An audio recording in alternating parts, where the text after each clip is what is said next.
Disse-lhe: Ide por todo o mundo e pregai o evangelho a toda criatura. Quem crê e for batizado será salvo, mas quem não crê será condenado. Marcos capítulo 16, versículo 15 ao 16. No versículo anterior, nosso Senhor Jesus Cristo nos dá uma pequena visão sobre o caráter natural dos apóstolos que ele escolheu para serem os primeiros ministros da palavra. Eles eram evidentemente homens de paixões semelhantes às nossas, precisavam ser repreendidos, assim como nós.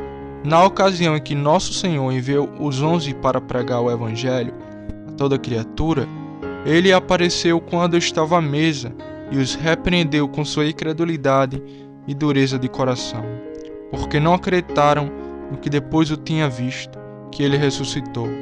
Do que podemos certamente concluir que para pregar a palavra o Senhor se agradou em escolher homens imperfeitos, homens também que por si mesmos eram muito fracos na graça da fé, na qual era mais importante que eles se destacassem. A fé é a graça conquistadora e é de todas as coisas o principal requisito para o pregador da palavra. E ainda assim, os homens honrados que foram escolhidos para serem os líderes da cruzada divina precisavam de uma repreensão quanto à sua incredulidade. Por que isso aconteceu?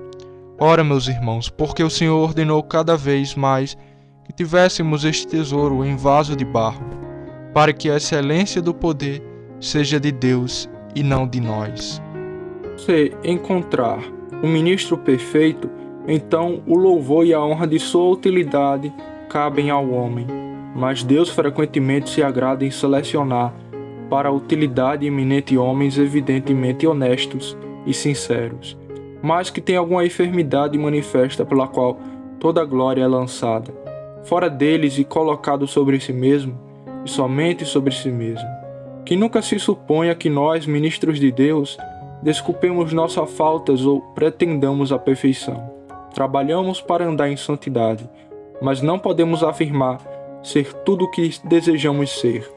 Não baseamos as reivindicações da verdade de Deus na impecabilidade de nosso caráter, mas no fato de que vem dele.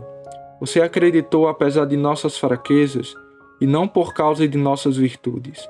Se de fato você tivesse acreditado em nossa palavra por causa de nossa suposta perfeição, sua fé estaria na excelência do homem e não no poder de Deus.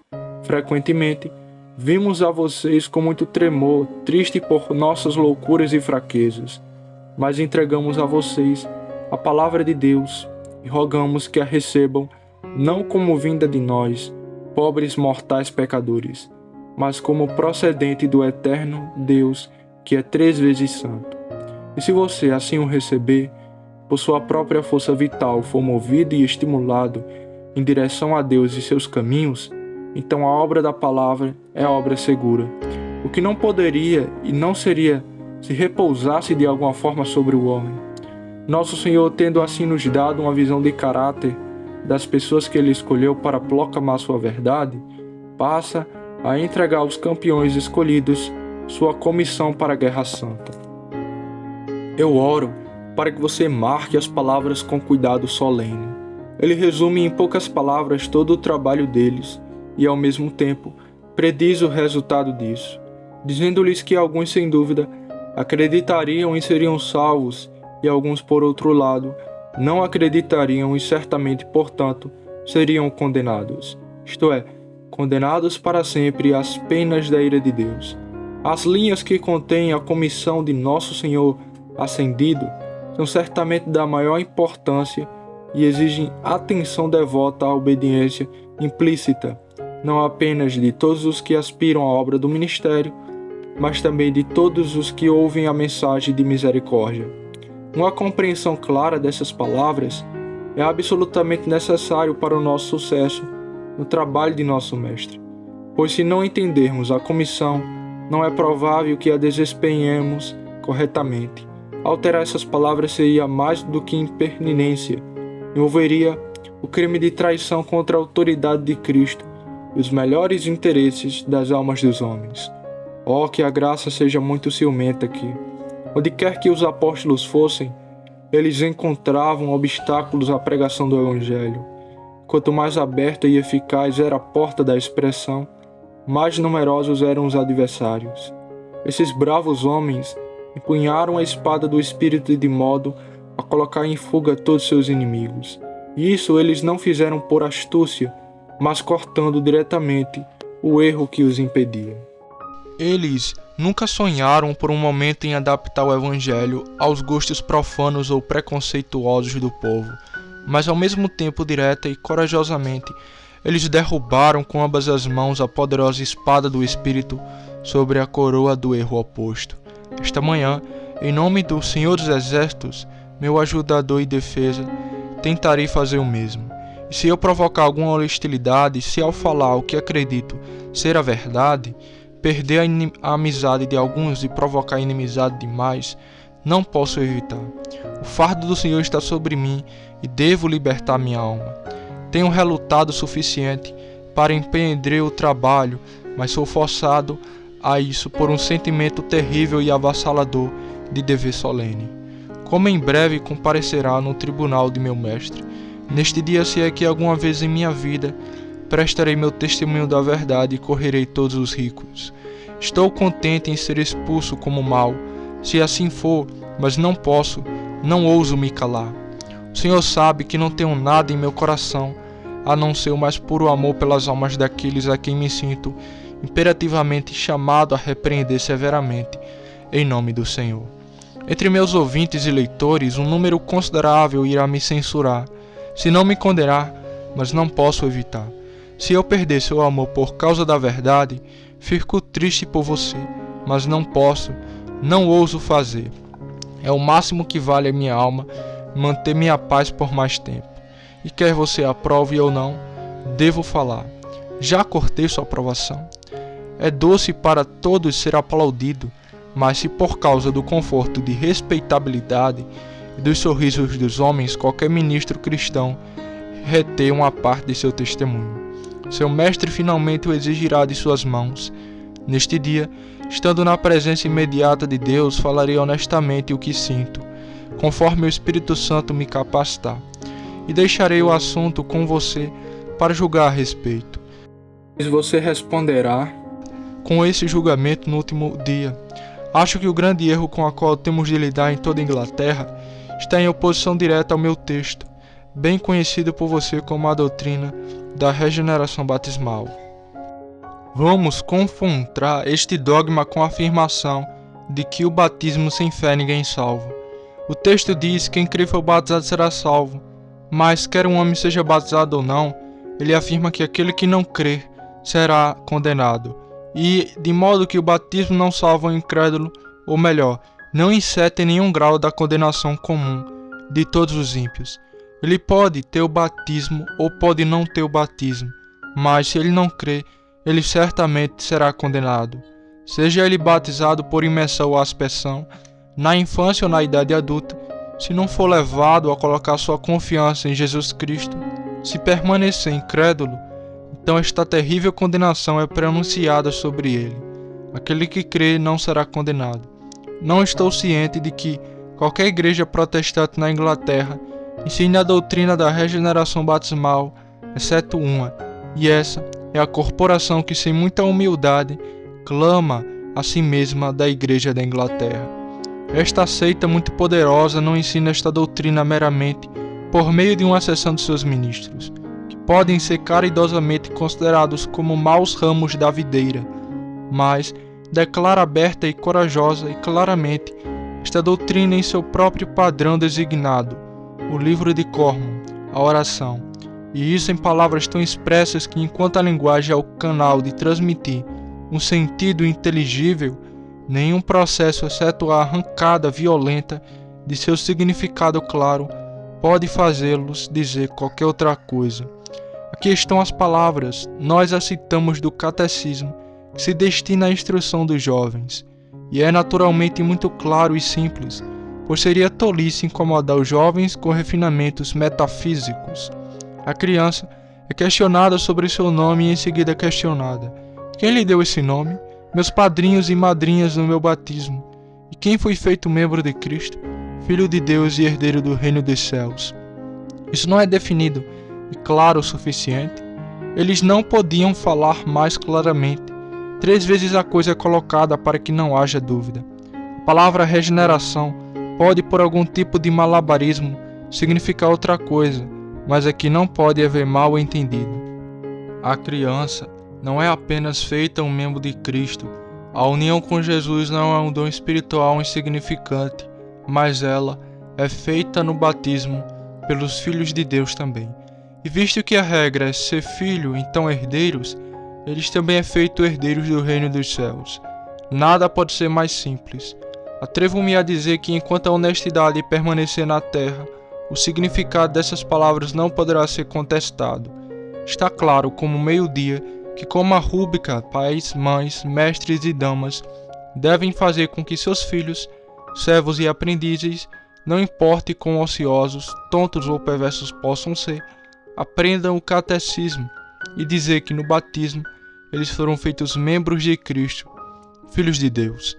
A forma para a administração deste batismo não é menos clara e direta, visto que os agradecimentos são expressamente devolvidos ao Deus Todo-Poderoso, porque a pessoa batizada é regenerada. Então dirá o sacerdote: vendo agora, amados irmãos, que esta criança foi regenerada e exentada no corpo da Igreja de Cristo, damos graças a Deus Todo-Poderoso por esses benefícios, e unanimemente façamos nossas orações a Ele, para que esta criança possa viver o resto de sua vida de acordo com este princípio. O sacerdote diz: rendemo-nos-te sinceros agradecimentos, Pai misericordioso, porque te agradou regenerar esta criança com teu Espírito Santo. Recebe-la como a teu próprio filho, por adoção, e incorpore-la à tua santa igreja. Então este é o ensinamento claro e inequívoco de uma igreja que se autodenomina protestante.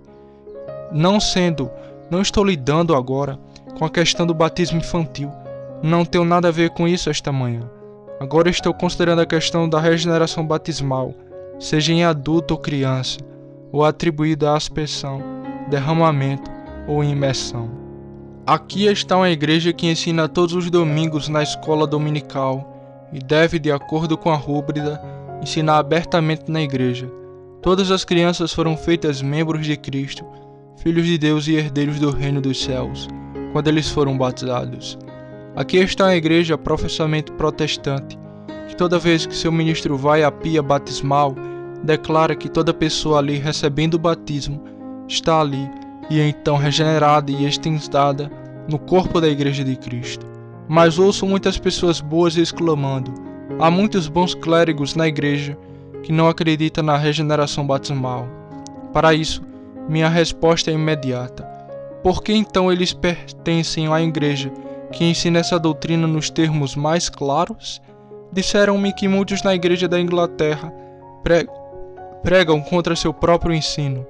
Eu sei que sim, e aqui me alegro com sua iluminação, mas questiono seriamente sua moralidade. Jurar que concordo e consisto sinceramente com a doutrina na qual não acredito, para minha consciência parecia um prejuízo, e eu não me prejurio absolutamente. Mas aqueles que o fazem devem ser julgados por seu próprio Senhor. Para eu receber dinheiro para defender o que não acredito, para eu receber o dinheiro de uma igreja e depois pregar contra os que são mais evidentemente suas doutrinas, eu digo para eu fazer isso. Eu julgo os outros como julgaria que eles deveriam me julgar por mim, ou por qualquer outro homem simples e honesto.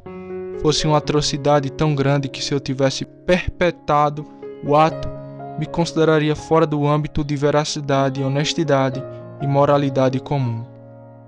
Senhores, quando aceitei o cargo de ministro desta congregação, procurei ver quais eram seus artigos de fé. Se eu não tivesse acreditado neles, não teria aceitado seu chamado. E quando mudar de opinião, tenho certeza de que, como homem honesto, renunciarei ao cargo, pois como poderia professar uma coisa em sua declaração de fé e outra totalmente diferente, coisas em minha própria pregação? Eu aceitaria seu pagamento e então me levantaria todos os sábados e falaria contra as doutrinas de seus padrões. Para os clérigos juram ou dizer que dão seu assentimento ou consentimento solene ao que não acreditam ser uma das mais grosseiras imoralidades perpetradas na Inglaterra e é mais pestilenta em sua influência, pois ensina diretamente os homens a mentir sempre que parecer necessário, a fim de ganhar a vida ou aumentar sua suposta utilidade. De fato, é um testemunho aberto de lábios sacerdotais. Pelo menos em questões eclesiásticas, a falsidade pode expressar a verdade, e a própria verdade é uma mera nulidade sem importância. Não conheço nada mais calculado para corromper a mente do público do que a falta de fraqueza nos ministros. E quando homens mundanos ouvem ministros denunciando as mesmas coisas que seu próprio livro de oração ensina, eles imaginam que as palavras não têm significado entre os eclesiásticos, que diferenças vitais na religião são meramente uma questão de pouca importância, e que não importa muito o que um homem acredita enquanto é caridoso com outras pessoas. Se o batismo regenera as pessoas, que o fato seja pregado com a língua de trombeta, e que ninguém se envergonhe de sua crença nele. Se este for realmente o seu credo, deixe-o ter total liberdade para sua propagação. Meus irmãos são clérigos honestos nesse assunto, os que, assinando o livro de oração, acreditam na regeneração batismal e a pregam claramente. Deus nos livre de censurar aqueles que acreditam que o batismo salva a alma, porque eles aderem à igreja que ensina a mesma doutrina. Até agora, eles são homens honestos e na Inglaterra, onde quer que seja, nunca lhe falte tolerância total. Vamos nos opor ao seu ensino por todos os meios bíblicos e inteligentes, mas vamos respeitar sua coragem em nos dar claramente seus pontos de vista. Eu odeio sua doutrina, mas amo sua honestidade. E enquanto eles falam apenas o que eles acreditam ser verdade, deixe falar, e quanto mais claramente melhor. Vamos com isso, senhores, seja o que for, mas deixe saber o que você quer dizer. De minha parte, adoro enfrentar um inimigo honesto. Para abrir a guerra, corações ousados e verdadeiros não levantam objeções, mas o motivo da briga. É a inimizade encoberta que temos mais motivos para temer e a melhor razão para detestar. Essa bondade astuta que me induz a sacrificar princípios é a serpente na grama, mortal para o viajante incauto. Onde a união e a amizade não são ciumentas pela verdade, elas são a confederação profana. É hora de acabar com os flestes de homens honestos, com aqueles que acreditam de uma maneira e juram de outra. Se os homens acreditam que o batismo opera a regeneração, que o digam. Mas se eles não acreditam nisso em seus corações e ainda assim subscrevem, e ainda mais ganham a vida subscrevendo palavras que afirmam isso, que eles encontrem associados congênitos, que entre homens que podem equivocar e embaralhar. Pois homens honestos não perguntaram nem aceitam sua amizade. Nós mesmos não temos dúvidas sobre este ponto.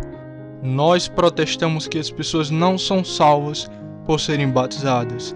Em uma audiência como esta, estou quase envergonhado de entrar no assunto, porque você certamente sabe que não deve ser enganado. No entanto, para o bem dos outros, vamos nos empenhar nisso. Sustentamos que as pessoas não são salvas pelo batismo, pois pensamos antes de tudo que parece estranho à religião espiritual que Cristo veio ensinar que ele fizesse a salvação depender de uma mera cerimônia.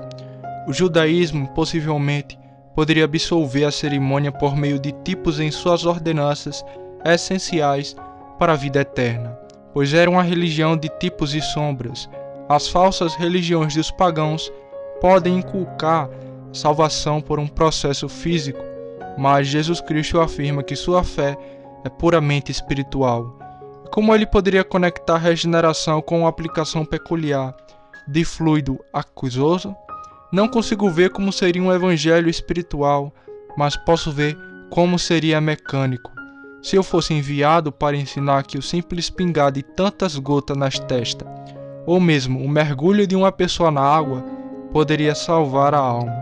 Esta parece-me ser a religião mais mecânica que existe agora, e estar em pé de igualdade com os moinhos de ventos roantes do Tibete. Ou a subida e descida da escada de Pilatos a que Lutero se sujeitou nos dias da escuridão. A operação do batismo nas águas não parece, nem mesmo para minha fé, tocar ao ponto envolvido na regeneração da alma.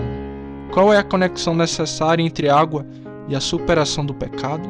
Não consigo ver nenhuma conexão que possa existir entre aspersão ou imersão e regeneração, de modo que uma seja necessariamente ligada à outra na essência da fé.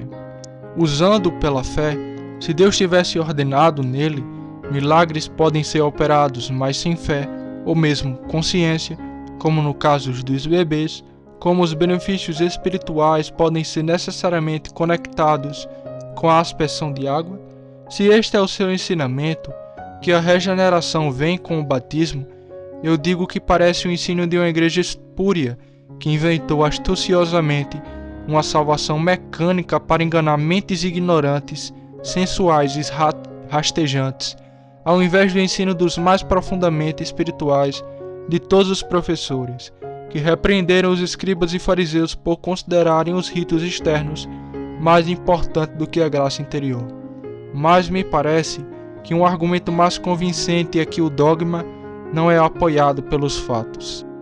Todas as pessoas batizadas são filhos de Deus? Bem, vamos olhar para a família divina. Vamos marcar sua semelhança com seu glorioso Pai. Estou sendo mentiroso se disser que milhares daqueles que foram batizados na infância estão agora em nossas prisões? Você pode verificar o fato, se quiser, por meio de solicitação às autoridades penitenciais. Você acredita que esses homens, muitos dos quais vivem nos pilhares, crime, roubo ou falsificação, são regenerados? Se assim for, o Senhor nos livre de tal regeneração. Esses vilões são membros de Cristo? Se assim for, Cristo mudou tristemente desde o dia em que era santo, inofensivo e imaculado, separado dos pecadores. Ele realmente tomou bêbados e prostitutas batizados para serem membros de seu corpo? Você não se revolta com a suposição? É um fato bem conhecido que pessoas batizadas foram enforcadas. Certamente não pode ser certo enforcar os herdeiros do reino dos céus. Nosso xerife tem muito a responder quando iniciam a execução do Filho de Deus e suspendem os membros de Cristo na fossa. Que farsa detestável aquela que é negociada na sepultura aberta, quando o querido irmão que morreu bêbado é enterrado em uma certa esperança da ressurreição para a vida eterna, e a oração de que quando partimos nessa vida podemos descansar em Cristo. Como nossa esperança é que este nosso irmão descanse. Aqui está um irmão regenerado que tenha profanado a aldeia por constante impureza e embriaguez bestial. Morreu sem um sinal de arrependimento, e ainda assim o professa o ministro de Deus concedeu-lhe solenemente ritos funerários que são negados a inocentes não batizados, e coloca os réprobos na prisão, terra a incerta esperança de ressurreição para a vida eterna. Se a velha Roma em seus piores dias já perpetrou uma impostura mais grosseira do que esta, eu não li as coisas direito. Se não é necessário que um Lutero chore por essa hipocrisia, tanto quanto o papado já fez, então nem sei que 2 vezes 2 são 4. Achamos nós que batizados por profissão de fé e batizamos por imersão de uma maneira que é confessada como correta, embora alguns não admitam que seja absolutamente necessária para sua validade, nós que batizamos em nome da Sagrada Trindade, como outros fazem, achamos que o batismo regenera? Não, isso não. Nem nos justos, nem nos ímpios encontramos regeneração operada pelo batismo. Nunca encontramos um crente, por mais instruído nas coisas divinas, que pudesse traçar sua regeneração até seu batismo. Por outro lado, confessamos com tristeza, mas ainda sem surpresa, que vimos aqueles que nós mesmos batizamos, de acordo com o precedente apostólico, voltarem ao mundo e vagarem no pecado mais sujo, e seu batismo foi dificilmente uma restrição para eles, porque não creram no Senhor Jesus Cristo. Todos os fatos mostram que, seja qual for o bem que possa haver no batismo, certamente não torna o homem membro de Cristo, filho de Deus e herdeiro do reino dos céus. Ou então muitos ladrões, prostitutos, bêbados, fornicadores e assassinos são membros de Cristo e herdeiros do reino dos céus. É fato, irmãos, que são contra essas doutrinas papistas e fatos são coisas obstinadas. Além disso, estou convencido de que a performance denominada batismo pelo livro de oração não tem nenhuma probabilidade de regenerar e salvar. Como a coisa é feita? Alguém fica muito curioso para saber quando ouve falar de uma operação que torna os homens membros de Cristo, filhos de Deus e herdeiros do reino dos céus. Como a coisa é feita? Deve ser em si uma coisa santa, verdadeira em todos os seus detalhes e edificante em todas as partes. Agora, vamos supor que temos uma companhia reunida em volta da água, seja mais ou menos, e o processo de regeneração está prestes a ser realizado. Vamos supor que todos eles sejam pessoas piedosas. O clérigo oficiante é um crente profundo no Senhor Jesus, e o pai e a mãe são exemplares, e os padrinhos e madrinhas são todos pessoas graciosas. Vamos supor isso. É uma suposição repleta de caridade, mas pode estar correta. O que essas pessoas piedosas deveriam fazer e dizer? Vamos olhar para o livro de oração. O clérigo deve dizer a essas pessoas: vocês também ouviram que nosso Senhor Jesus Cristo prometeu em seu Evangelho conceder todas essas coisas pelas quais vocês oraram, cuja promessa ele de sua parte certamente manterá e cumprirá. Portanto, após esta promessa feita por Cristo, esta criança também deve fielmente de sua parte prometer fielmente por vocês, que são os seus fiadores, que ele renunciará ao diabo e a todas suas obras, e creiam constantemente na santa palavra de Deus e obedientemente guardem seus mandamentos. Esta criança pequena deve prometer fazer isso, ou mais verdadeiramente. Outros devem assumir a responsabilidade de prometer e até jurar que ele o fará. Mas não devemos interromper a citação e, portanto, voltemos ao livro. Eu exijo, portanto, que tu, em nome desta criança, renuncie ao diabo e todas suas obras, à vã pomba e glória do mundo, com todos os desejos cobiçosos do mesmo, e os desejos carnais da carne, para que tu não seguirás, nem serás guiado por eles? Resposta: eu renuncio. Ou seja, em nome desta tênue criança, prestes a ser batizada, essas pessoas piedosas, essas pessoas cristãs iluminadas, que não são ingênuas, que sabem o tempo todo que estão prometendo impossibilidades, renunciem em nome dessa criança, que eles acham muito difícil renunciar por si mesmo. Todas as concupiscências do mundo e os desejos carnais da carne, de modo que não o seguirão, nem serão guiados por eles. Como eles podem endurecer o rosto para proferir tal promessa falsa, tal escárnio de renúncia diante da presença do Pai Todo-Poderoso? Os anjos não podem chorar ao ouvir a terrível promessa proferida. Então, na presença do alto céu, eles professam em nome dessa criança que ela acredita firmemente no credo, quando eles sabem ou podem julgar com bastante astúcia que a pequena criatura ainda não é um crente firme em nada, muito menos na descida de Cristo ao inferno. Observe, eles não dizem apenas que o bebê acreditará no credo, mas afirma que ele acreditará, pois responde em nome da criança: em tudo isso eu acredito firmemente. Não, nós acrescentamos firmemente, mas eu, o bebezinho ali, inocente de todas suas profissões e confissões de fé.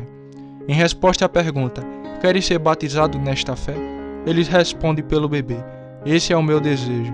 Certamente a criança não tem nenhum desejo no assunto, ou pelo menos ninguém foi autorizado a declarar quaisquer desejos em seu nome. Mas isso não é tudo, pois então essas pessoas piedosas e inteligentes prometem em nome do bebê que ele obedecerá a toda a santa vontade e mandamento de Deus e andará nos mesmos caminhos todos os dias da sua vida. Agora eu pergunto a vocês, queridos amigos, vocês sabem o que a verdadeira religião significa? Vocês mesmos podem andar em todos os santos mandamentos de Deus? Você ousaria fazer neste dia um voto de sua parte, de que renunciaria ao diabo e todas as suas obras, às pombas e vaidades deste mundo perverso e a todas as concupiscências da carne? Você se atreve diante de Deus a fazer uma promessa como essa? Você deseja tal santidade? Você se esforça sinceramente por ela, mas você a procura na promessa de Deus, não na sua. Se você ousar fazer tais votos, duvido que conheça seu próprio coração e a espiritualidade da lei de Deus. Mas mesmo que você pudesse fazer isso por si mesmo, você se arriscaria a fazer tal promessa para qualquer outra pessoa?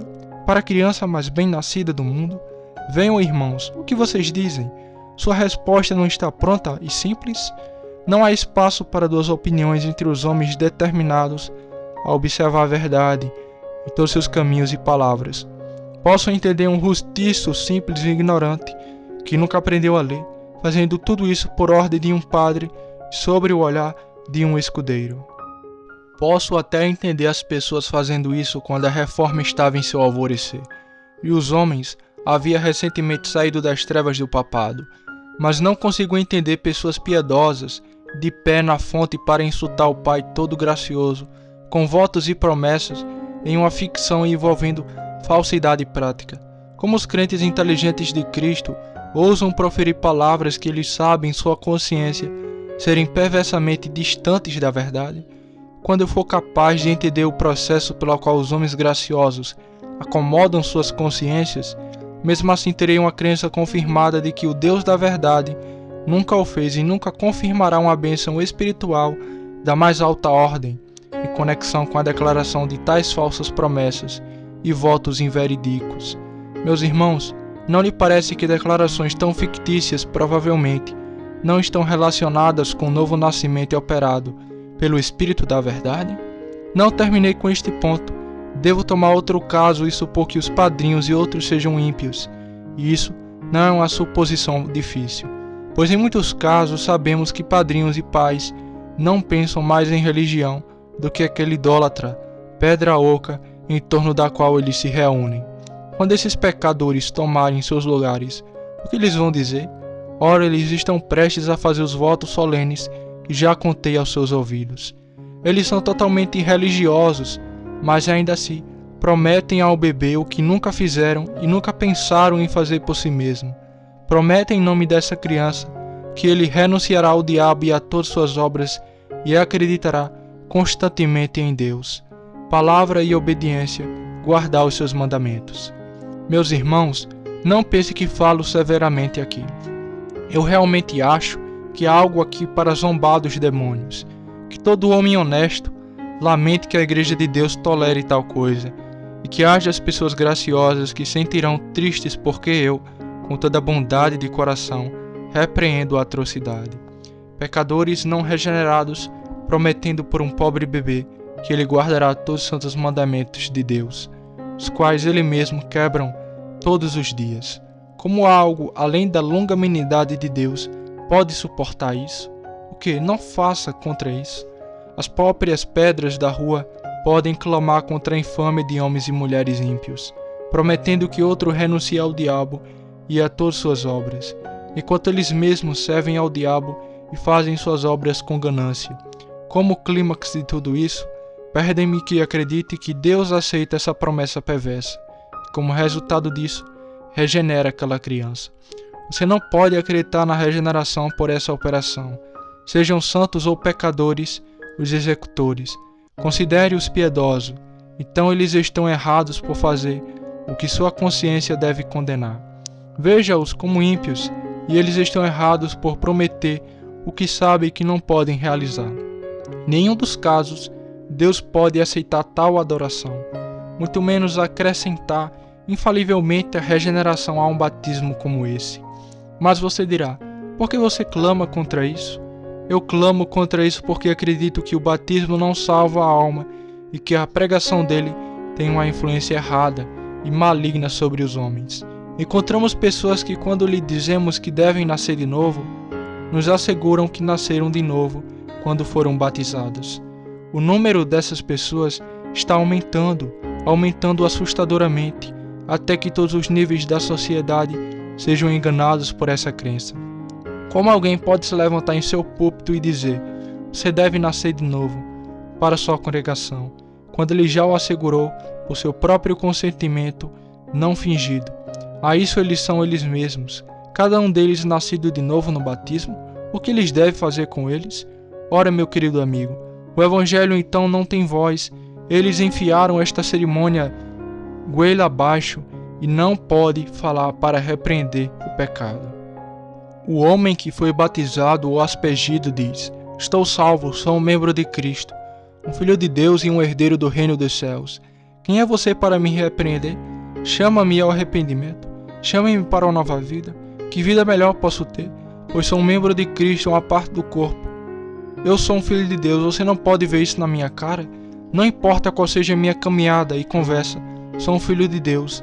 Além disso, sou um herdeiro do reino dos céus. É verdade, eu bebo e juro e tudo isso, mas você sabe que sou um herdeiro do reino dos céus. Pois quando eu morrer, embora viva em pecado constante, você me colocará na sepultura e dirá a todos que eu morri, na esperança segura e certa da ressurreição para a vida. Agora, qual pode ser a influência de uma pregação como esta sobre a nossa amada Inglaterra, sobre meu querido abençoado país? O que senão o pior dos males? Se eu não amasse, mas me amasse mais, poderia ficar calado aqui, mas amando a Inglaterra não posso não. Eu, tendo logo que prestar contas a meu Deus, de quem espero ser servo, devo livrar-me deste mal, bem como de todos os outros, ou então sobre minha cabeça pode estar a condenação das almas. Chamar um homem de batista, ou presbiteriano, ou clérigo, isso não é nada para mim. Se ele diz que o batismo salva a alma, sobre ele declara o que Deus nunca ensinou, o que a Bíblia nunca foi estabelecida, e o que nunca deve ser mantido por homens que professam que a Bíblia é a religião dos protestantes. Eu falei muito, e haverá alguns que dirão, falaram muito amargamente. Muito bem, seja assim. A medicina muitas vezes é amarga, mas deve funcionar bem. E o médico não é amargo porque seu remédio é assim. Ou se ele é considerado assim, o que importa desde que o paciente seja curado? Em todo caso, não é da conta do paciente se o médico é amargo ou não. Seu problema é com a saúde de sua própria alma. Existe a verdade, e eu a disse a vocês, e se houver alguém entre vocês, ou se houver alguém entre os leitores deste sermão, quando ele for impresso, que esteja descansando no batismo ou nas cerimônias de qualquer tipo, eu imploro a você, sacuda esta fé venenosa no fogo, como Paulo fez com a víbora que se prendeu em sua mão. Eu oro para que você não descanse no batismo. Nenhuma forma externa pode torná-lo limpo. A lepra está bem no fundo. Eu imploro a você que se lembre de que você teve de ter um novo coração e um espírito reto, e o batismo não pode lhe dar isso. Você deve abandonar seus pecados e seguir a Cristo. Você deve ter uma fé que torne sua vida santa, ou então você não tem a fé dos eleitos de Deus. E no reino de Deus você nunca entrará. Eu oro para que você nunca descanse sobre este fundamento miserável e pobre, esta invenção enganosa do anticristo. Oh, que Deus o salve disso e o leve a buscar a verdadeira rocha de refúgio para as almas cansadas. Venho com muita brevidade, espero com muita seriedade, em segundo lugar, dizer que a fé é o requisito indispensável para a salvação. Quem crê e for batizado será salvo, aquele que não crê será condenado. A fé é o único requisito indispensável para a salvação. Esta fé é o dom de Deus, é obra do Espírito Santo. Alguns homens não acreditam em Jesus. Eles não acreditam porque não são da ovelha de Cristo. Como eles mesmos disseram, as suas ovelhas ouvem sua voz, ele as conhece e o segue. Ele lhe dá a vida eterna, e elas nunca hão de perecer, nem arrancá-las de suas mãos. O que é isso acreditar? Crer consiste em duas coisas. Primeiro, há um credenciamento do testemunho de Deus a respeito de seu Filho. Deus diz a você que seu Filho veio ao mundo e se fez carne e habitou entre nós, que depois de ter passado sua vida em santidade, ele foi oferecido como propiciação pelos pecados, que na cruz ele ali mesmo fez expiação. Então, expiação pelos pecados do mundo, que todo aquele que nele crê não pereça, mas tenha a vida eterna. Se você deseja ser salvo, deve acreditar nesse testemunho que Deus dá a respeito de seu próprio Filho. Tendo recebido este testemunho, a próxima coisa é confiar nele. De fato, aqui está, penso eu, a essência da fé salvadora. Descansar para a salvação eterna na expiação e na justiça de Jesus Cristo. Ter feito de uma vez por todas, com toda a confiança no sentimento ou nas ações. E confiar em Jesus Cristo e no que ele fez pela salvação, isto é, receber a verdade de Cristo. Primeiro, sabendo o que é verdade e depois agindo de acordo com essa crença, uma fé como essa, uma fé real como essa faz com que o homem doravante odeie o pecado, como ele pode amar a coisa que fez o Salvador sangrar? Isso fez viver em santidade. Como ele pode apenas procurar honrar aquele Deus que o amou tanto ao ponto de dar o seu filho para morrer por ele? Esta fé é espiritual em sua natureza e efeito. Ele opera sobre o homem inteiro e muda seu coração, ilumina seu julgamento, subjuga sua vontade, sujeita-o à supremacia de Deus, o faz receber a palavra de Deus com a criancinha, desejando receber a verdade sobre o ápice divino. Isso santifica seu intelecto e o torna disposto a aprender a palavra de Deus. Ele limpa por dentro, limpa o interior do corpo e atravessa e embeleza o exterior. Limpa a conduta interior e o motivo interior, do modo que o homem, se sua fé for verdadeira e real, torna-se doravante outro homem em relação ao que sempre foi antes. Agora, que uma fé como essa deve salvar a alma, creio eu, razoável. Sim, mas é certo, pois vimos homens salvos por ela, nesta mesma casa de oração. Vimos a prostituta levantada na vala estiguia de seu pecado e transformada em uma mulher honesta. Vimos o ladrão recuperado. Sabemos que o bêbado em centenas de casos ficou sóbrio. Observamos a fé para operar tal mudança. Todos os vizinhos que a viram olharam e admiraram, embora a odiassem. Vimos a fé libertar os homens na hora da tentação e ajudá-los a consagrar a si mesmo e seus bens a Deus. Temos visto e ainda esperamos ver ainda mais amplamente atos de consagração heróicas a Deus e demonstrações de testemunho contra a corrente comum dos tempos, que nos provaram que a fé afeta o homem. Meus ouvintes, se quiserem ser salvos, devem crer no Senhor Jesus Cristo. Deixem-me exortá-lo em todo o coração a não olhar para outro lugar, senão para Cristo crucificado, para a sua salvação. Se você descansar em qualquer cerimônia, embora não seja o batismo, se você descansar em qualquer outro que não seja Jesus Cristo, você deve perecer tão certo quanto este livro é verdadeiro. Eu oro para que você não acredite em todo o Espírito, mas embora eu, ou um anjo do céu, pregue qualquer outra doutrina além desta, que ele seja amaldiçoado, pois esta e somente esta é a verdade salvadora que batiza. Longe de todos os trapos, velas de cera e a chapelaria do pulseirismo, longe de toda a pompa deslumbrante do papado, longe das fontes da Igreja da Inglaterra. Nós pedimos que você volte seus olhos para aquela cruz onde está pendurado, como um homem ensanguentado, o Filho de Deus. Ninguém além de Jesus pode fazer bem aos pecadores indefesos. A vida num olhar para o crucificado, a vida neste momento para você. Quem dentre vós puder crer no grande amor de Deus para com o homem Jesus Cristo, será salvo. Se você pode acreditar que nosso grande Pai deseja que venhamos a Ele, que Ele suspira por nós, que Ele nos chama todos os dias com a voz alta das feridas de seu Filho, se você pode acreditar agora que em Cristo há perdão para as transgressões passadas e limpeza para os próximos anos, você pode confiar nele para salvá-lo. Você já tem as marcas de regeneração. A obra da salvação é iniciada em você. No que diz respeito à obra do Espírito, está consumado em você. No que diz respeito à obra de Cristo, eu imploraria a você, apegue-se a Jesus Cristo. Esta é a base, construa sobre ela. Esta é a rocha do refúgio. Voe para ela. Eu rezo para que você voe para ela agora. A vida é curta, o tempo corre com asas de águia, rápido como a pomba perseguida pelo falcão. Voe, voe, pobre pecador, para o querido Filho de Deus. Agora toque a orla de suas vestes. Agora olhe para aquele rosto ferido, uma vez manchado de tristezas por você. Olhe para aqueles olhos, uma vez derramado lágrimas por você. Confie nele, e se você o achar falso, então você deve perecer, mas falso você nunca o encontrará, enquanto esta palavra permanecer verdadeira.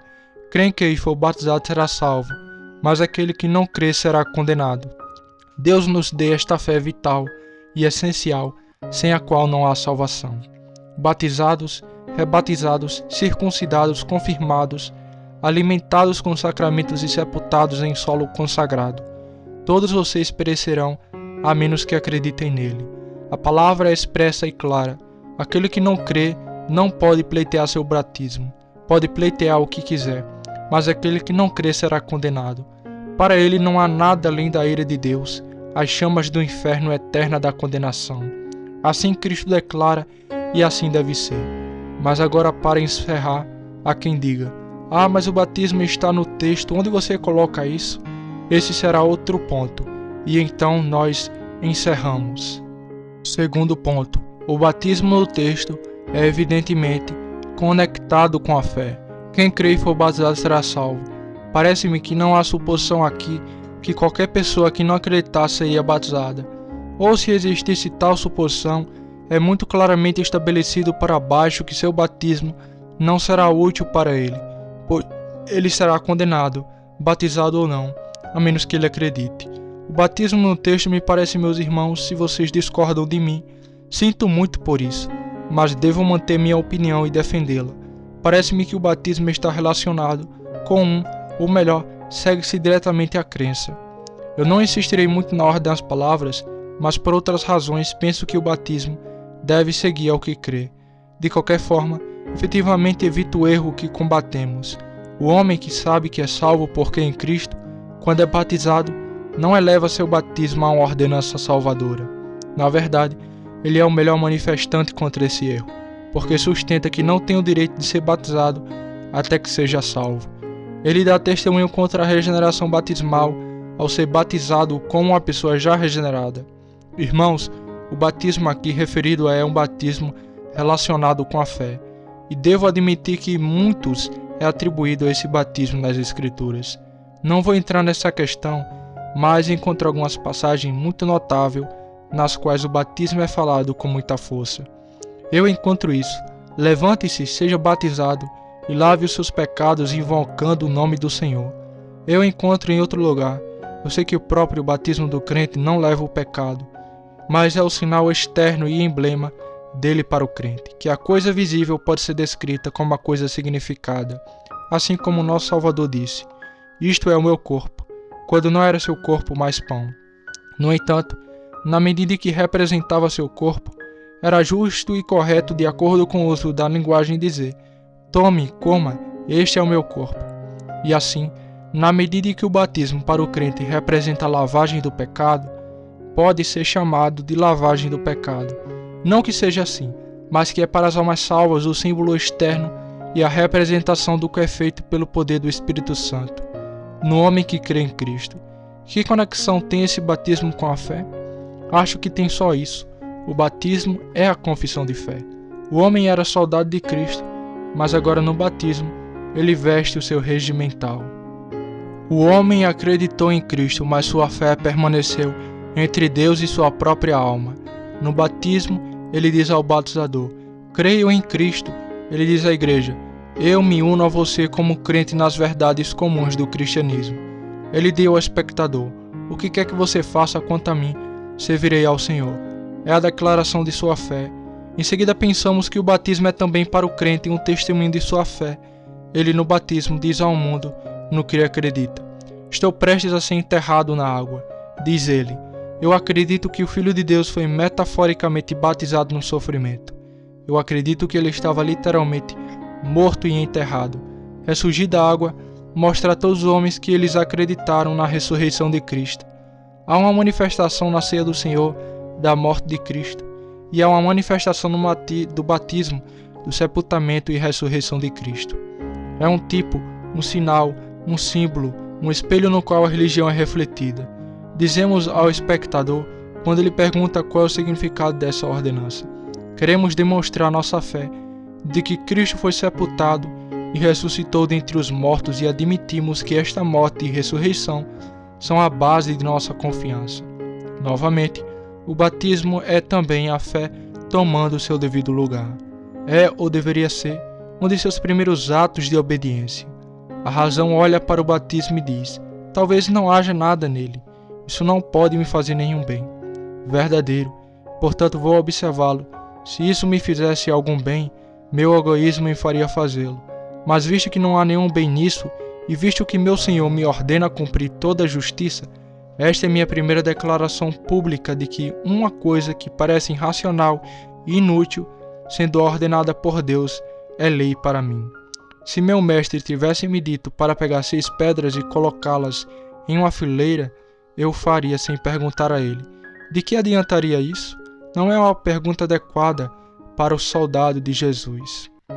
A própria simplicidade e aparente inutilidade da ordenança deveria fazer o crente dizer: portanto eu faço isso porque se torna o melhor teste para mim de minha obediência ao meu mestre. Quando você diz ao seu servo para fazer algo e ele não consegue compreender isso, se ele se virar e disser: por favor, senhor, para quê? Ou seja, está bastante claro que ele dificilmente entende a relação entre mestre e servo. Então, quando Deus me diz para fazer algo, e se eu disser: para quê?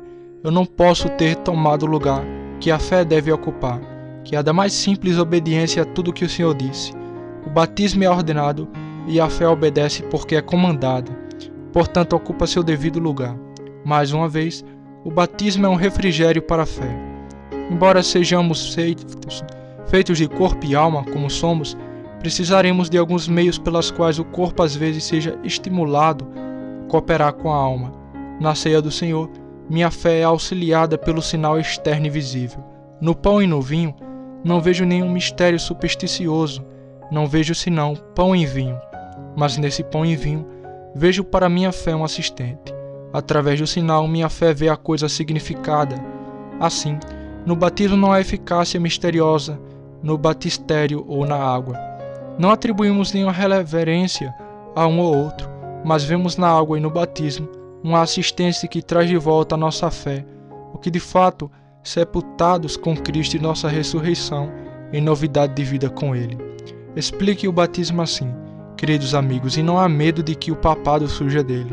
Explique-o assim, e não podemos supor que nenhuma alma seja levada a confiar nele, mas ocupar seu devido lugar entre as ordenanças da casa de Deus. Levantá-lo de outra maneira e dizer que os homens são salvos por ele. Ah, meus amigos, quanto dano essa falsidade causou e pode causar, somente a eternidade revelará. Quisera Deus que outro George Fox surgisse em toda a sua singular simplicidade e rude honestidade para repreender a idolatria dessa era, para criticar seus santos tijolos e argamassas, santos púlpitos, santos altares, santas sobrepelis, reverendos padres corretos, e não sei porquê. Essas coisas não são sagradas. Deus é santo, sua verdade é santa. A santidade não pertence ao carnal e ao material, mas ao espiritual. Oh, que uma língua de trombeta clamasse contra a superstição da época. Não posso, como fez George Fox, desistir do batismo da ceia do Senhor, mas gostaria infinitamente de fazê-lo considerando o menor erro dos dois dos que perpetrar e ajudar a exaltação do batismo da ceia do Senhor fora de seus devidos lugares. Ó, meus queridos amigos, companheiros de minhas lutas e testemunhos, apeguem-se à salvação da fé e abominam a salvação dos pecadores. Se não me engano, chegará o dia em que teremos que lutar por uma simples religião espiritual, muito mais do que agora. Temos cultivado amizade com aqueles que são antibíblicos, em credo ou desonestos, que acreditam na regeneração batismal ou professam que acreditam, e juram diante de Deus que acreditam quando não acreditam. É chegado o tempo em que não haverá mais trégua ou negociação entre os servos de Deus e os servidores do tempo. Chegou a hora em que aqueles que seguem a Deus devem seguir, e aqueles que tentam se arrumar e se vestir e encontrar um caminho que seja agradável à carne e suave aos desejos carnais, devem seguir seu caminho. O grande tempo de peneiração está chegando para os santos de Deus. Seremos mais claros um dia deste do que agora da união com aqueles que defendem o papado, sobre o pretexto de ensinar o protestantismo. Seremos claros, eu digo, daqueles que ensinam a salvação pelo batismo, em vez da salvação pelo sangue de nosso abençoado Mestre Jesus Cristo. Oh, que o Senhor cinja seus lombos, acredita em mim, não é pouca coisa. Pode ser que nesse terreno o Armagedon seja travado. Aqui virá a grande batalha entre Cristo e seus santos por um lado e o mundo e formas e cerimônias do outro. Se formos derrotados aqui, pode haver anos de sangue e perseguição e de oscilação entre a escuridão e a luz. Mas se formos corajosos e ousados e não vacilarmos aqui, mas permanecermos firmes na verdade de Deus, o futuro da Inglaterra pode ser brilhante e glorioso. Ó, uma igreja verdadeiramente reformada na Inglaterra e uma raça piedosa para mantê-la. O futuro do mundo depende disso sobre Deus, pois na proporção em que a verdade é manchada em casa, a verdade é mutilada no exterior. De qualquer sistema que ensine a salvação pelo batismo, deve brotar a infidelidade, uma infidelidade que a falsa igreja já parece disposta a nutrir e promover sobre sua proteção. Deus salve essa terra favorecida da descendência de sua própria religião estabelecida. Irmãos, permaneçam firmes na liberdade com a qual Cristo lhe libertou, e não tenha medo de nenhum medo súbito ou calamidade quando vier, pois aquele que confia no Senhor, a misericórdia o cercará sobre, e aquele que é fiel a Deus e a Cristo, ouvirá dizer no final: muito bem, servo bom e fiel, entra no gozo do Senhor. Que o Senhor abençoe esta palavra por amor de Cristo.